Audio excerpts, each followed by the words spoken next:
Assalamualaikum warahmatullahi wabarakatuh. Waalaikumsalam warahmatullahi wabarakatuh. Subhanallah, alhamdulillah, la ilaha illallah, wallahu akbar. Allahumma salli wa sallim ala Rasulillah sallallahu alaihi wasallam.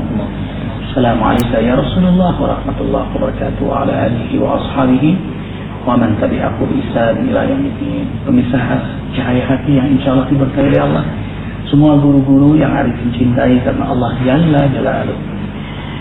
Kembali kita dihimpun oleh Allah dalam majelis Cahaya Hati, dan kali ini kita akan membahas apa Ustaz Lukman? Benteng iman. Silahkan akhirlah. Assalamualaikum warahmatullahi wabarakatuh. Waalaikumsalam warahmatullahi wabarakatuh. Pemirsa Cahaya Hati yang dirahmati dan diberkahi Allah, khusus yang kita hormati guru kita bersama Al-Mukarram Ustaz Muhammad Arifin Ilham serta para asatidz. Puji syukur kita panjatkan kehadirat Allah, salawat dan salam semoga selalu dan selamanya tercurah keharibaan baginda Nabi Muhammad sallallahu alaihi wasallam, serta keluarganya, sahabatnya, serta pengikutnya yang setia dan istiqamah terhadap ajaran dan sunnahnya sampai yaumil qiyamah. Salah satu esensi diciptakannya manusia oleh Allah adalah untuk beribadah kepada Allah Subhanahu wa taala. Wa ma khalaqtul jinna wal insa illa liya'budun. Dan tidak aku ciptakan jin dan manusia kecuali untuk beribadah kepada Allah Subhanahu wa taala. Akan tetapi dalam perjalanan penghambaan diri manusia kepada Allah, mendekatkan dirinya kepada Allah, tidak sepi dari godaan setan, tidak sepi dari rongrongan iblis laknatullah dalam kehidupan dalam rangka mendekatkan diri kepada Allah Subhanahu wa taala. Karena itu seringkali kita diingatkan oleh Allah dalam Al-Qur'an surat Yasin ayat 60. A'udzu billahi samil alim minasy syaithanir rajim. Alam ahad ilaikum ya bani Adam an la ta'budu syaitan innahu lakum aduwwun mubin. Bukankah aku telah perintahkan kepadamu, kata Allah, wahai manusia keturunan Adam, untuk tidak menghambakan diri kepada setan, untuk tidak beribadah kepada setan. Innahu lakum aduwwun mubin. Karena sesungguhnya setan itu musuh yang nyata dalam kehidupan kami. Karena itu ada seorang ulama besar masa sahabat. Awalnya dulu beliau Ustaz adalah rahib dari orang Yahudi yang bernama Ka'bil Ahbar. Ini rahib Yahudi kemudian masuk Islam pada masa pendeta masuk Islam pada masa Khalifah Umar Ibnu Khattab radhiyallahu anhu. Beliau memberikan nasihat kepada para sahabatnya dan umumnya untuk kita seluruh umat Islam. Beliau nasihatkan al-husulu lil mu'mini minas syaitan salasun. Dari benteng-benteng orang-orang yang beriman kepada Allah dari godaan setan itu ada 3. Yang pertama kata beliau al-zikrullah wa hisnu. Berzikir kepada Allah Subhanahu wa taala merupakan benteng dari godaan setan laknatullah.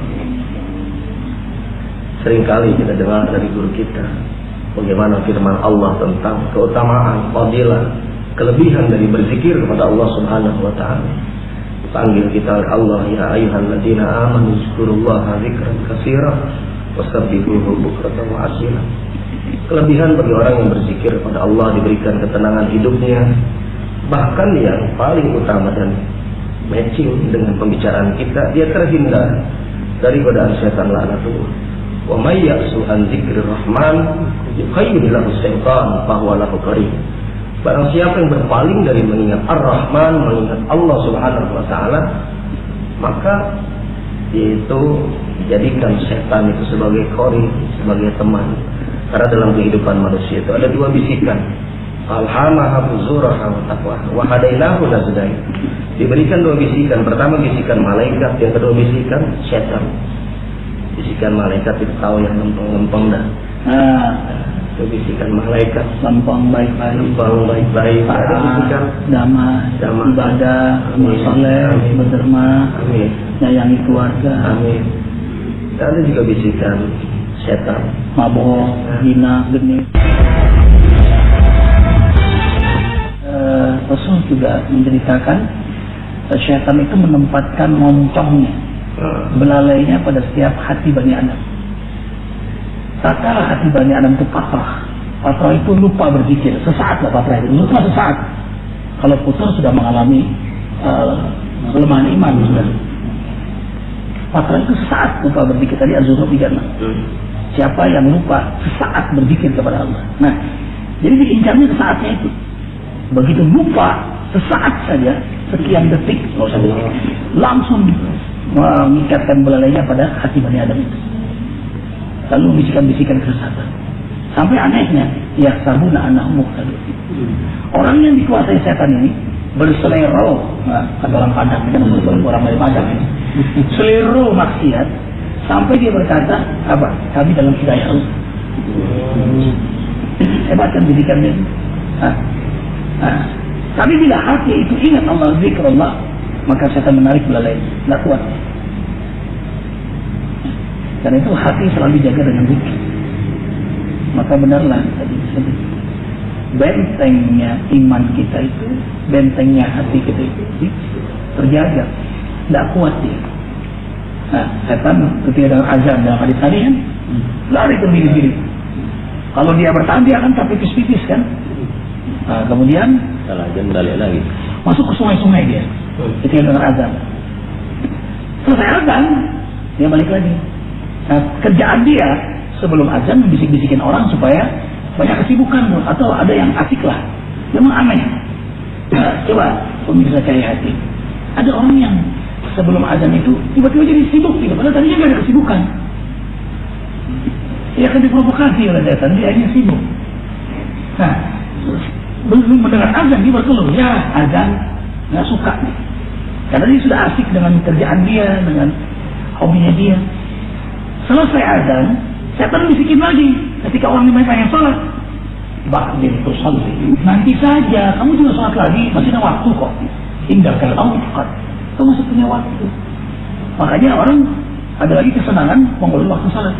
Lucunya, dia melihat jam sholat, oh masih setengah 1, oh masih jam 1. Begitu setengah 3, dia nanya, asal jam berapa? Bukan untuk sholat asar tuh. Nah, begitulah. Nah, begitu dia qomat, setan lari lagi. Selesai qomat mendekat lagi. Begitu dia takbir, setan tutup telinga. Selesai takbir, dia masuk lagi. Dia incar. Kapan kita pasrah lupa dalam sholat kita?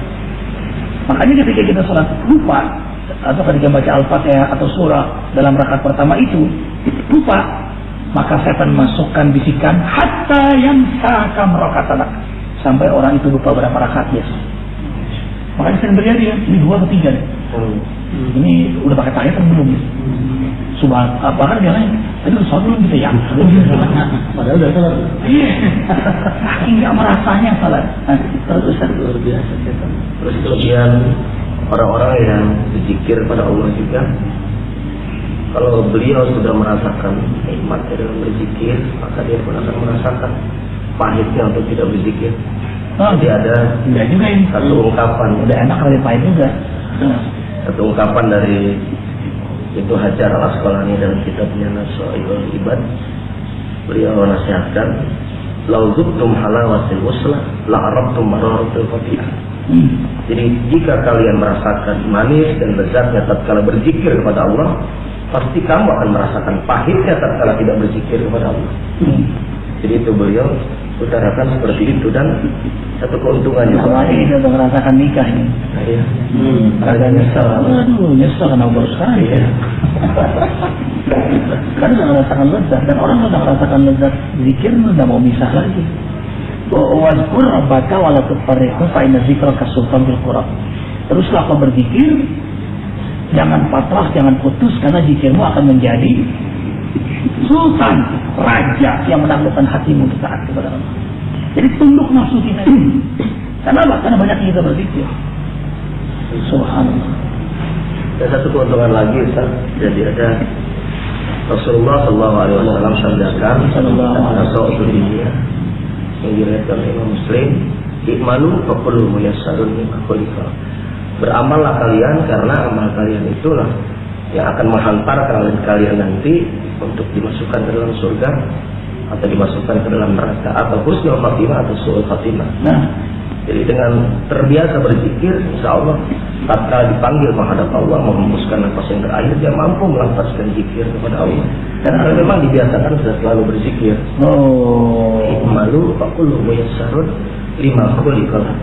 Dulu ada cerita lucu begini. Jadi ada orang mau meninggal dunia, dikerumunin sama istrinya, sama anaknya, diajarin tahlil, la ilaha illallah.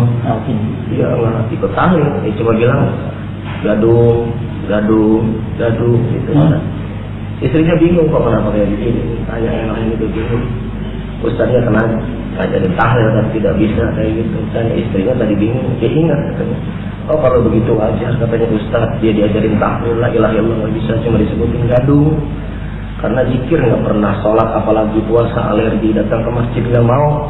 Yang disebutin setiap hari adalah gadung karena dia calon di kampung rambutan, jurusan Pulau Gadung.